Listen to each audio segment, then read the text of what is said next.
Assalamualaikum warahmatullahi wabarakatuh. Perkenalkan, saya Nurul Hikmah selaku dosen tetap Fakultas Ilmu Kesehatan Universitas Al-Marisa Madani. Pada kesempatan kali ini, saya ingin menyampaikan materi terkait mata kuliah yang saya ampu, yaitu Teknologi Kosmetik. Mata kuliah Teknologi Kosmetik dengan kode SFWE 165 adalah mata kuliah wajib bagi mahasiswa S1 Farmasi. Tujuan dari mata kuliah ini adalah agar mahasiswa mampu memahami dan menjelaskan terkait konsep dasar formulasi kosmetik dan kosmeseutika. Kompetensi tersebut dijabarkan melalui 7 subcapaian pembelajaran mata kuliah yang tercantum dalam Rencana Pembelajaran Semester atau RPS. Materi pembelajaran disusun berdasarkan sumber yang kredibel berupa handbook dan jurnal ilmiah bereputasi agar dapat menjamin kualitas dan keakuratan ilmu yang disampaikan. Dengan bobot 3 SKS, mata kuliah ini diampu oleh mahasiswa semester 4. Pelaksanaan perkuliahan pada mata kuliah ini sebanyak 16 kali pertemuan dengan rincian 14 kali pertemuan tatap muka, 1 kali pertemuan ujian tengah semester, dan 1 kali pertemuan ujian akhir semester. Metode pembelajaran yang digunakan pada mata kuliah ini adalah ceramah dan diskusi, dan untuk materi yang disampaikan didukung oleh media pembelajaran berupa video pendukung, kuis menggunakan platform Socrative, dan presentasi PowerPoint yang disusun dalam media Canva. Materi dalam pembelajaran pada mata kuliah ini adalah yang pertama pengantar kosmetik secara umum, pengantar anatomi fisiologi kulit, kuku, dan rambut, bahan aktif dan bahan tambahan dalam formulasi kosmetik dan kosmeseutika, kemudian uji efektivitas dan keamanan sediaan kosmetik, cara pembuatan kosmetik yang baik, dan yang terakhir itu jalur penghantaran sediaan kosmeseutika. Penilaian terhadap mahasiswa didasarkan pada kehadiran, kuis, tugas yang diberikan, keaktifan dalam berdiskusi, serta ujian, yang semuanya dilakukan sesuai dengan rubrik penilaian yang tercantum dalam rencana pembelajaran semester. Baik, marilah kita simak video pembelajaran dengan topik pengantar anatomi fisiologi kulit, kuku, dan rambut.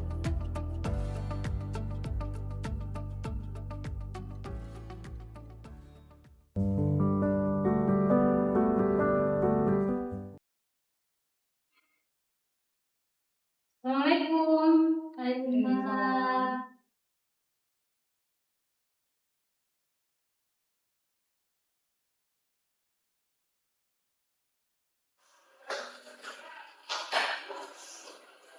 Halo semuanya.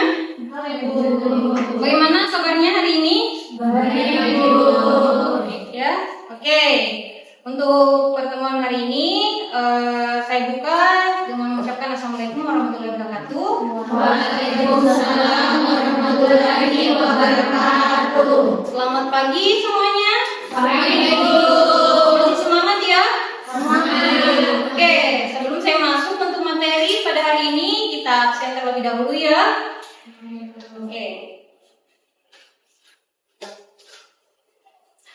Untuk absen melalui fasciculi silakan masuk di akun masing-masing ya. Oke.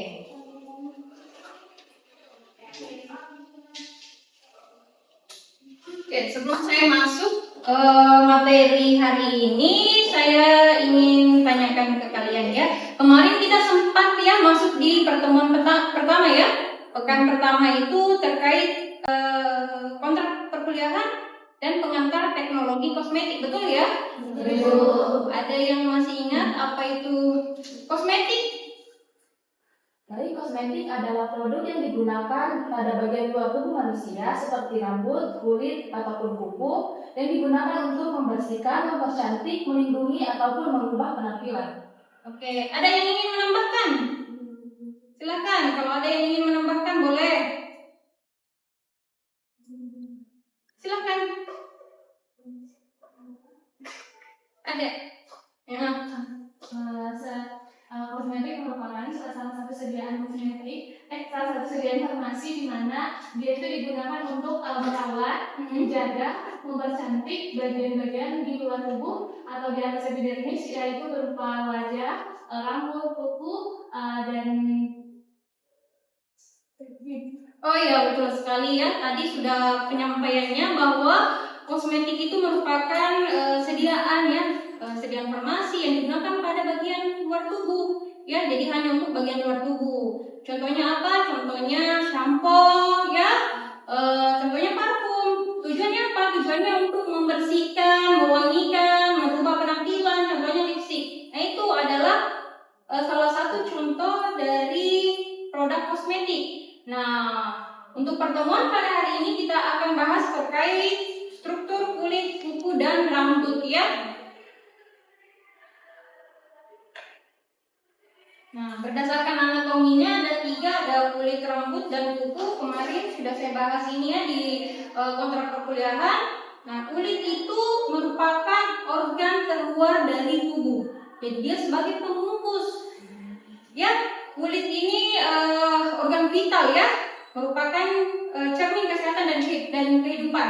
Ya, ketebalan kulit kita ya itu berbeda bagiannya dari bagiannya ya. Misalkan bagian telapak tangan, telapak kaki, bagian genital, kulit bagian genital itu berbeda ketebalannya. Misalkan yang paling tebal itu berada di telapak tangan. Bagian yang tipis itu berada di kelopak mata ataupun bagian genital yang lain seperti itu. Nah, kita lihat apa fungsi kulit.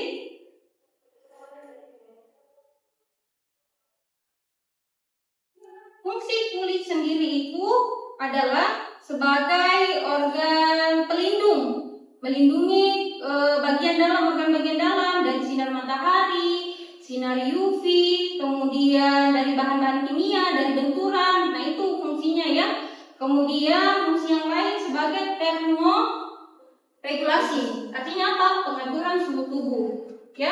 Jadi kalau misalkan kita dalam kondisi suhu tinggi, kulit ini berperan, dia mengeluarkan keringat. Paham sampai di sini ya? Kemudian fungsi yang lain sebagai apa? Ada yang tahu? Fungsi yang lain sebagai ekspresi. Artinya apa? Jadi dia mengeluarkan dalam bentuk garam, dalam bentuk ion-ion. Ya, makanya kenapa kalau kita berkeringat, dia kalau kita coba, ada yang pernah coba keringatnya? Nah, kalau kita coba itu rasanya asin keringatnya, karena fungsi ini sebagai ekspresi. Ya. Kemudian melindungi tubuh terhadap luka, mengatur keseimbangan air. Jadi kulit juga ini merupakan persarafan dari sensorik yang bertindak sebagai alat indera. Makanya kalau indera peraba sudah tahu ya indera peraba? Ini fungsi kulit ya sebagai alat indera. Kemudian, nah ini struktur kulit. Jadi kalau kulit kita lihat ya, kulit itu terdiri dari beberapa bagian. Ya, ada yang namanya bagian epidermis, ada bagian dermis, kemudian ada yang bagian hipodermis atau subkutan ya. Nah, kemudian di bagian epidermis ini adalah bagian terluar, terdiri dari beberapa lapisan. Ada berapa lapisan? 5. Ada 5 lapisan, betul sekali ya. Ada apa? Epidermis, kemudian kemudian kemudian kemudian basal. Yang paling terluar adalah stratum corneum. Jadi ini stratum corneum disebut juga sel mati. Kenapa disebut sel mati? Karena kalau kita menggunakan scrub, yang sering menggunakan scrub ini ya, dia kan terangkat. Ya, biasanya ini yang terangkat apa namanya? Ya, daging ya. Jadi itu ya. Jadi fungsinya stratum corneum atau stratum corneum ini disebut sebagai sel mati. Jadi dia sel mati, ya. Dia bisa melakukan regenerasi kulit sendiri. Tapi kita kadang tidak lihat, ternyata kulit itu mengelupas. Jadi ada memang fasenya, ya. Kemudian ada stratum apa tadi? Lucidum. Ini setelah stratum corneum ada lucidum, kemudian granulosum. Jadi di antara stratum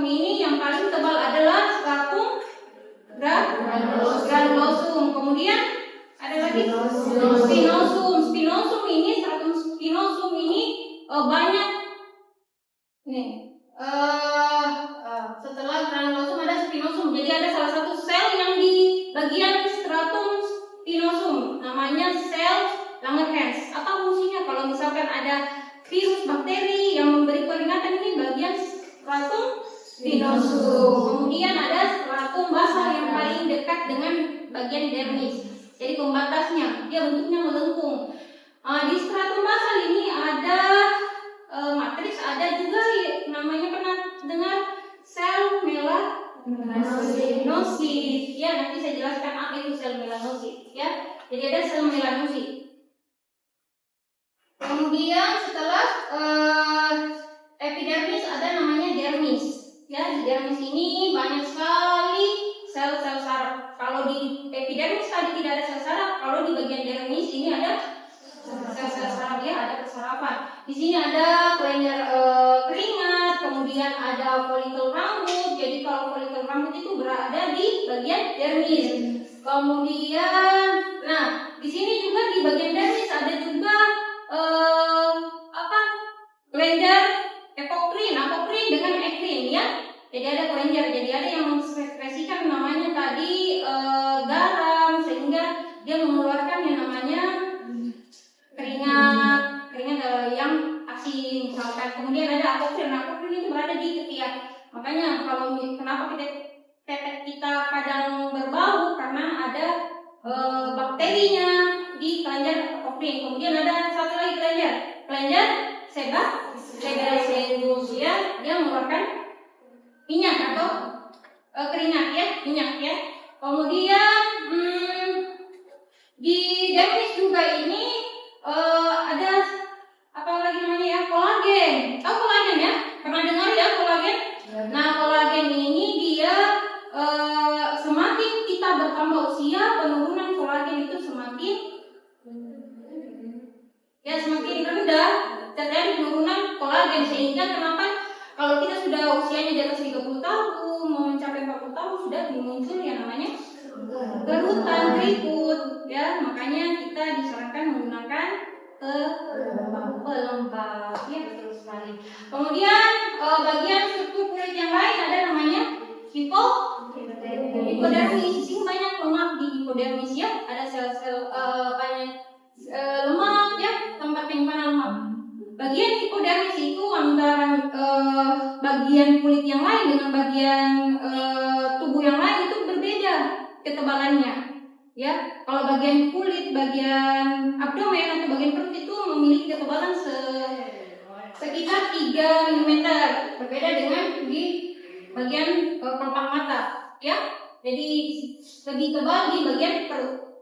Oke. Nah, sekarang ada yang mau ditanyakan terkait struktur kulit atau ada yang mau? Oh ya, silakan. Saya ingin bertanya mengenai warna kulit. Kenapa ada orang yang berwarna kulit putih dan ada orang yang berwarna kulit hitam? Oh iya, saya lupa tadi untuk sampaikan. Kenapa kira-kira? Ada yang tahu? Iya. Betul, berhubungan dengan melanin, ya. Antara misalkan orang di luar, ya, orang Cina misalkan atau dari Afrika, ya, berbeda warna kulitnya karena kadar melanin dalam tubuhnya berbeda, ya. Ada yang berkulit hitam, ada yang berkulit putih, ya. Oke, paham sampai di sini deh. Ya, karena melanin, ya, tadi yang menghasilkan sel melanosit, ya, yang menghasilkan melanin. Oke, selanjutnya kita masuk ke struktur rambut, ya. Nah, tahu apa fungsi rambut? Ada yang tahu fungsi rambut?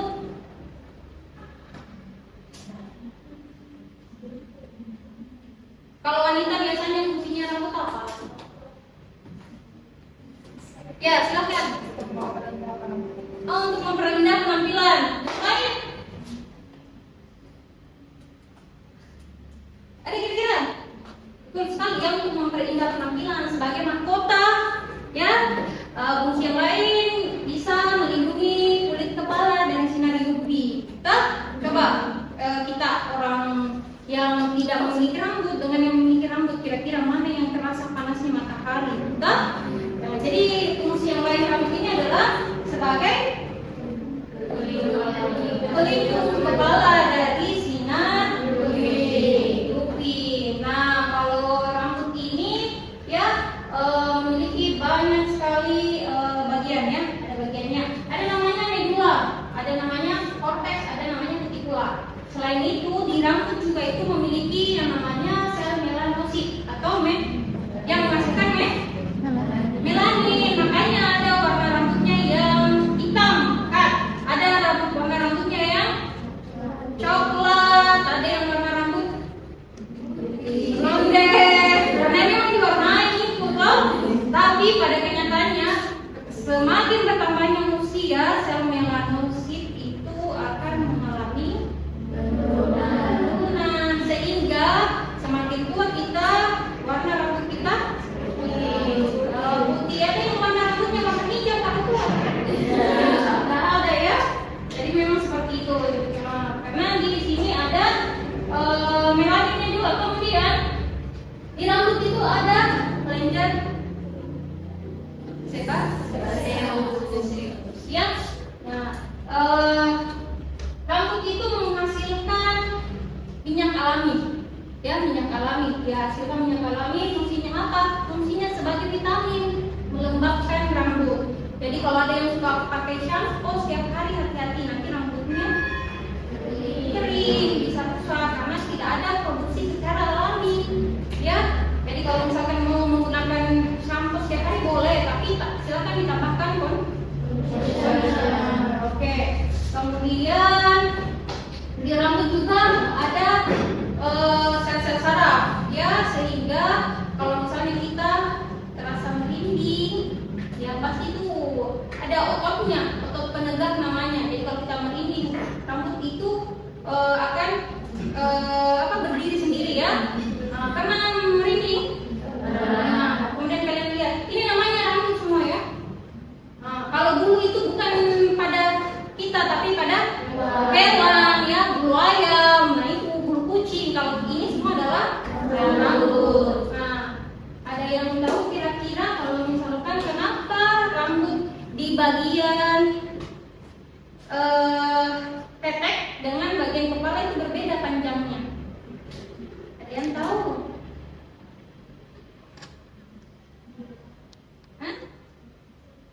Oke, kalau begitu itu jadi tugas pertama kalian. Silahkan dicari alasan kenapa rambut itu bagian yang satu dengan bagian yang lain beda panjangnya. Kenapa misalkan di bagian ketiak itu panjangnya tidak bisa panjang sampai lutut? Pernah lihat tidak? Tidak kan? Nah, kenapa seperti itu? Nah, itu jadi tugas pertama kalian. Oke, saya lanjut ya. Kemudian pada rambut itu tadi saya sudah sampaikan ada pembuluh darah ya, ada arteri, ada vena, kemudian ada dermal papila. Terus kenapa ada juga yang tebal rambutnya, ada juga yang tipis rambutnya? Karena sebenarnya ketebalan itu tergantung dari jumlah folikel rambut ya, jumlah folikel rambut seperti itu ya.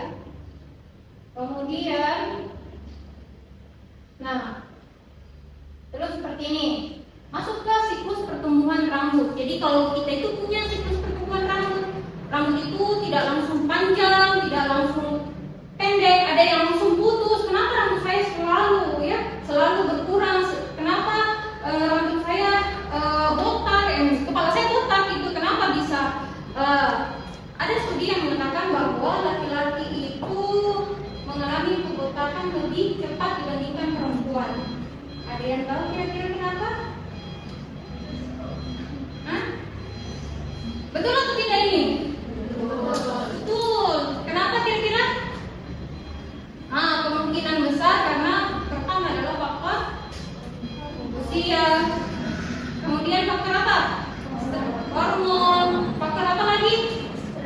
Faktor stres. Ya, betul sekali ya. Jadi banyak faktor yang mengatakan kenapa laki-laki ini cepat sekali mengalami kebotakan, bahkan dia di bawah bawah usia 30 tahun sudah ada yang mengalami kebotakan. Kemudian, nah ini tadi saya sampaikan ya, ada beberapa siklus hidup rambut. Yang pertama ada namanya anagen. Ya, anagen ini berlangsung sampai 7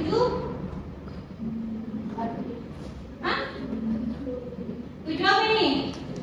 7 tahun, 2 sampai 7 tahun ya. Kemudian ada namanya katagen ya. Di sini rambut mulai berhenti karena suplai darah ya, dan selesai menghasilkan rambut baru terputus, jadi muncul lagi satu baru. Toh, kemudian ada namanya fase telogen atau masa istirahat. Jadi rambut sudah istirahat ya, persiapan untuk muncul rambut baru keluar ya. Nah, makanya ada nih rambut putus ya, ada nih rambut rontok. Nah itu kemudian ada fase terakhir ya, setelah kata anagen rambut baru mulai terbentuk dan folisel awal dimulainya siklus baru. Kemudian masuk lagi ke fase anagen. Itu siklus rambut secara umum ya, berlangsung kalau anagen tadi 2 sampai 7 tahun. Kemudian kalau katagen 2 minggu. Kemudian kalau telogen 3 bulan ya. Oke, sudah paham ya? Nah, masuk ya ke struktur kuku. Oke, kalian punya kuku? Punya. Ada yang tidak punya kuku? Semuanya punya kuku. Apa fungsi kuku? Ada yang tahu? Apa? Silakan. Apa fungsi kuku? Sebagai melindungi ujung jari, karena di ujung jari banyak sel saraf. Jadi sebagai pelindung apa tadi? Dari benturan misalkan ya. Nah, kuku ini terdiri dari beberapa bagian. Ada yang namanya nail body ya. Nail body ini yang bagian dalam ini ya. Kemudian yang memanjang keluar itu namanya free edge. Ya, free edge. Kemudian ada juga bagian yang namanya lunula. Lunula yang mana? Yang berbentuk bulan sabit. Kalau kalian lihat warna putih di ujung kuku kalian, warna putih itu lunula namanya. Oke? Nah, lunula ini fungsinya apa? Jadi dia nanti membentuk bagian akhir dari kuku. Jadi dia membentuk bagian akhir. Free edge ini kan bakalan terbentuk. Nah, bagian lunula inilah yang sebagai penentunya, ya. Kemudian ada bagian sini, bagian bawah sini, tahu? Itu namanya eponisium. Ya, eponisium. Kemudian ada yang melengkung. Melengkung itu namanya lateral nail fold. Ya, lateral nail fold. Jadi sudah tahu ya fungsi kuku? Melindungi. Jadi fungsinya melindungi sel saraf pada ujung jari. Nah, ini kalau bak kuku juga banyak sekali yang namanya lapisannya. Ada epidermis, ada dermis ya. Kemudian ada bagian hiponisium ya. Oke? Paham sampai di sini? Oke, itulah tadi materi pada hari ini. Namun sebelum saya tutup, kita nonton dulu ya. Ini terkait kulit ya.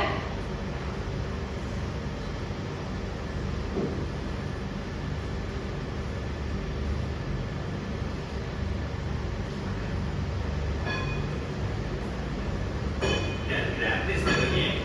Tuh, kamu sedang mengenalnya. Kulit buku. Kulit buku terdiri dari 3 lapisan, epidermis, dermis, dan hipodermis. Perjalanan kita dimulai dari epidermis, yang merupakan lapisan rambut kulit. Lapisan kedamaian ini adalah pelindung tubuhmu dari bakteri dan cedera. Pelindungnya dilengkapi keratin, zat yang memperkuat rambut dan kuku. Umur pelindung ini tidak lama, namun sel yang sudah mati akan digantikan dengan sel baru setelah 4 sampai 6 minggu. Ngomong-ngomong, sebagian besar debu di rumahku adalah sel kulit mati. Mereka memanggilku tidak debu. Kita juga berganti kulit, tapi karena prosesnya sangat lambat, kita tidak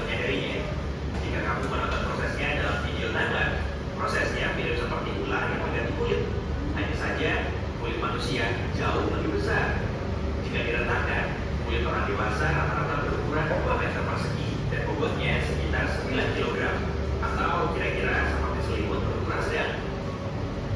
Oke, tadi disampaikan kulit itu terdiri dari keratin. Apa fungsinya tadi? Sebagai memperkuat kulit dan rambut. Ya, itu adalah salah satu fungsi dari kulit. Oke, nanti untuk video ini saya akan kirimkan ke kalian. Silahkan dinonton kembali ya. Kemudian untuk tugasnya nanti saya akan kirimkan juga. Saya akan beri tugas pada hari ini terkait materi anatomi kulit, kuku dan rambut. Untuk pertemuan selanjutnya kita akan masuk ke materi terkait bahan aktif dan bahan tambahan untuk kosmetik. Oke? Ya, sudah paham sampai di sini? Paham. Tadi apa yang dijelaskan sama Ibu? Ada yang masih ingat? Mengenai pengertian kosmetik. Iya, pengertian kosmetik. Kemudian Kulit. struktur kulit, betul sekali.